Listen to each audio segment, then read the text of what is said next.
evening. Welcome to WTOL 11 News on WTOL 11 Plus. I'm Tatiana Cash. Thanks so much for joining us online.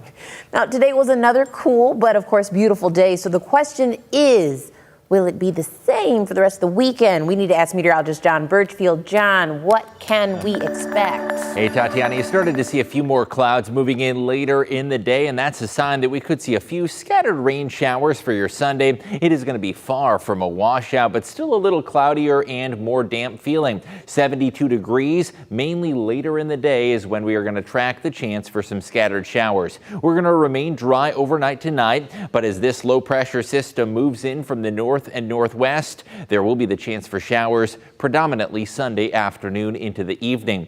In the morning, temperatures will be in the mid-50s, partly sunny skies. It's going to quickly gray up and turn a bit more overcast into the afternoon with mainly cloudy conditions and the chance for showers during the early evening hours. I have a full look at your hour-by-hour forecast coming up in just a few minutes. Tatiana? All right, thanks, John. Now, our top story: negotiators for the United Auto Workers and the Ford company have, quote, reasonably productive discussions toward a new contract today. Now, the historic strike has stretched into its second day, and so far, about 13,000 workers have walked off the job. Our CBS News reports.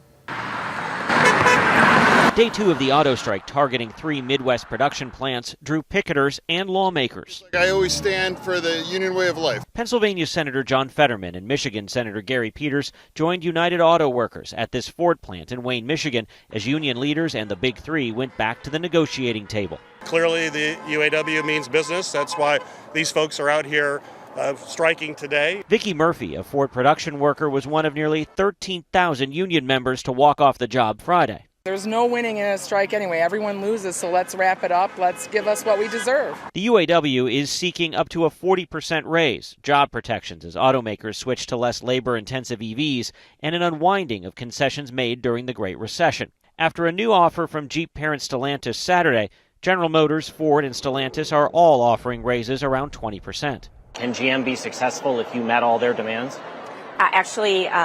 No. For the life of the contract, the initial demands were over $100 billion. We still have a ways to go. Stellantis' fourth offer to the United Auto Workers would see a 21% pay hike. It's an effort to get the strike over and the more than 5,000 auto workers at this plant back on the job.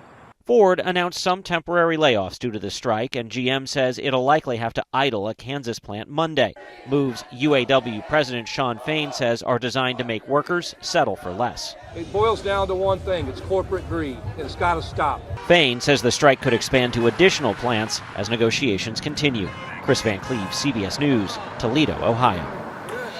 Right here in our backyard, Congresswoman Marcy Kaptur joined strikers on the picket lines for day two of the UAW strike, and she walked up to each group set around Stellantis today, and here's what she did. I want America to meet the backbone of this country and why these people deserve a decent contract and a way to make a living. No justice! No Jeeps! No justice! No Jeeps! Everything doubled in prices and inflation, and it's like we have to work 60, 70 hours a week just to pay our bills and feed our families. I am from a UAW family. Our father retired from Jeep in 1969. The people that work in these plants, their work is their livelihood, it is their life. All this work that you're doing is at a cost of your health. These companies are earning billions and billions and billions of dollars. We want it now! We want coal! The workers who sustain injuries, who come in every day, work 10, 12 hours a day, they deserve a fair share. My wife has cancer, my son has a tumor, and I needed insurance to take care of this. Today, these young kids have shown that we are strong, and we'll get stronger yet. I am so proud of the United Auto Workers Local 12 in Toledo, Ohio.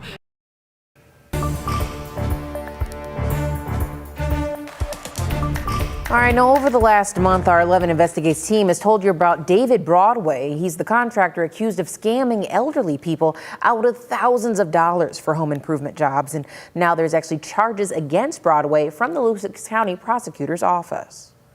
The prosecutor's office sent this statement. It says, quote, "At this time, the Toledo Police Department is investigating David Broadway as it pertains to theft from the elderly. We can verify that he has a history of this type of activity, and we intend to present a case to a grand jury as it relates to his activities in the next 2 weeks," end quote. Of course, there's more to this story because of another name possibly being associated with David Broadway.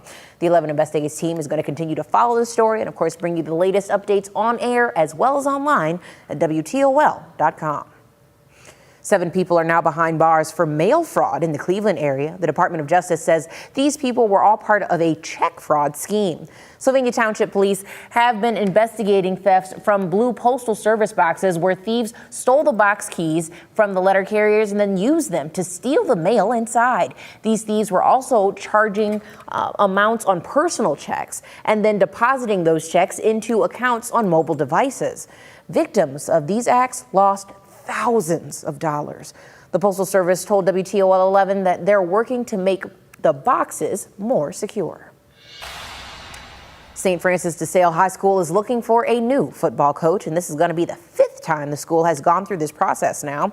On Thursday, Principal John Hall announced in a statement to families, Coach Charles Woolridge has resigned from his position effective immediately and is no longer an employee of the school. Here's what school leaders said about the future of the program. So for the team, for the parents, for the school, that's what remains constant, you know, the goodness. And these young men are so resilient. I've been so proud of the senior leadership in particular, of really doing a wonderful job of bringing the whole team together. Woolridge was new to St. Francis, had only coached about 4 games, and there was no reason given for his resignation. And the school says there is no timetable on deciding when a new head coach is going to be chosen. All right, Jana, when it comes to the weather, choosing good over not so great, what are we doing over there? What are we choosing?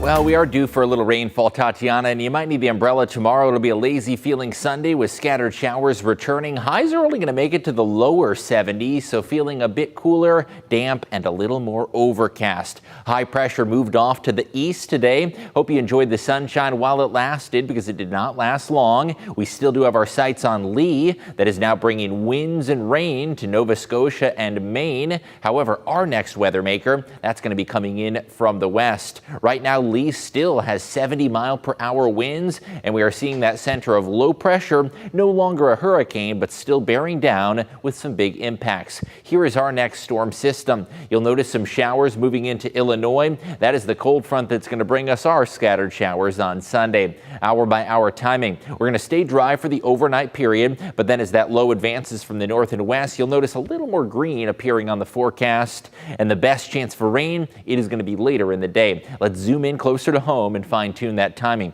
Now, you may actually see a little sun early in the day Sunday. It's going to be extremely short-lived because you'll notice some of those gray clouds moving on in quickly. You'll notice clouds moving in from the west and some speckles of green. Those show you some scattered showers moving in by the afternoon and evening. It'll be cloudy and damp feeling later in the day with temperatures in the lower 70s. Showers dissipate by Monday, and we will have a little sunshine back in action on Monday. A few showers, far from a washout. In fact, rain chance is only around a 30%, so most of the day is going to be dry. Again, that brief little glimpse of sunshine possible in the morning. By 10 a.m. to noon, the cloud cover starts to turn a little more gray. Into the afternoon, mainly cloudy skies with the best chance for showers rolling through during the early evening hours. Now, as we head towards the long-range outlook, believe it or not, this is our last official week of summer. It's going to feel milder. Highs are going to reach 80. We're going to have many sunny days ahead to look forward to. I can't wait to show you those here in the next couple of days.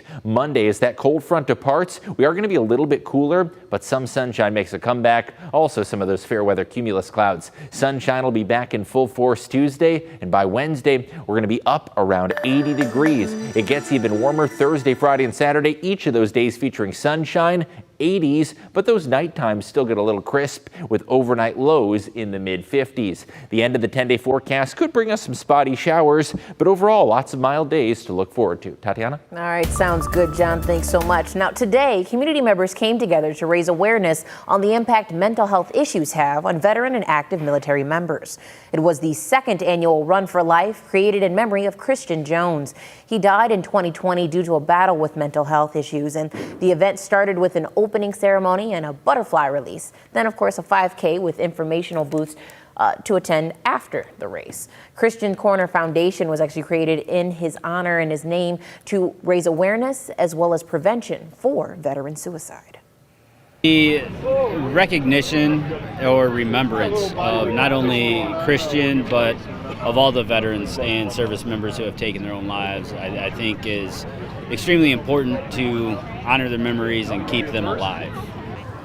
Of course, the goal is to continue remembering those lost to suicide who, while positively moving forward, mind you, in a way to help others overcome their mental health battles. All right, now fans from all different domains came together for the annual Monroe Pop Culture Fest in Monroe, Michigan. More than 100 artists were at the Monroe County Fairgrounds to celebrate all the fandoms coming together for Pop Culture Fest, meaning everything from cartoons, anime, horror movies, superheroes, more, all together in one big gathering place, allowing fans and cosplayers alike to just enjoy themselves. It's so many different communities, but every community comes together, especially around Pop Fest. So it's awesome just to see all the different types of vendors and all the creators and collectors all come as one. It's really a family here.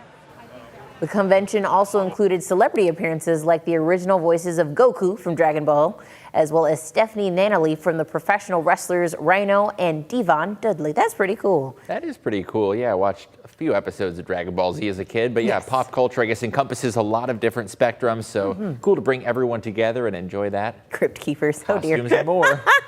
I do enjoy, and then, oh yeah, that is the Scarlet Witch. Look at me knowing things. And Scream. Scream, well, yeah, you can't miss that. So I love the fact that, when it comes to these kind of events now, thankfully, since COVID is over, we can get a little bit closer, sickness isn't spread as much. We're able to share in all of the fun that we have together. And those type of indoor events, certainly good when the rain comes. Tomorrow we do have a few showers. It's not going to be a washout. Right. We are still going to stay dry for the rest of the night. So good news for Saturday night plans. May see a little bit of sunshine early tomorrow, but it's not going to last long. And you'll notice it is only a 30% chance. So a good chunk of the day is going to be dry with the better rain chance holding off until the afternoon and the evening. We're going to get a cold front that's going to bring in a slightly cooler feel Monday with showers ending. Tuesday, though, sunshine's going to be back in action. We'll be in the 80s through the middle of the week. And get this, Saturday, our first official day of fall, it's going to feel more like summer. We're going to be at 84 degrees as we welcome in the autumn season. But actually, these sunny days with cooler nights are really primed for getting those leaves to start changing color. That's right. And we're going to start to see some pretty colors in the trees in the next couple of weeks. Pretty colors, big sweaters, of course, those. Are you a pumpkin spice person?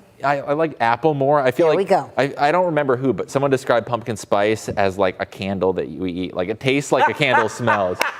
I think it was Jeff Smith. I believe But that. like Jeff is not wrong. it smells really nice. It is, but I'm not a fan. So yes, No. I'm all about apple, cider, Cinnamon, things like that. yeah. Sweaters and the boots. Those are the things. Certainly not sweater weather, though. You might need the iced PSL this week. That's true. And of course, Dan Cummins is going to thank you for that. Oh, yeah. Well, thank you so much. And of course, thank you for joining us here online. If you want, you can watch it all over again or catch us tonight on WTOL 11 at 11 or at 10 o'clock or in that area on Fox 36. Have a wonderful evening.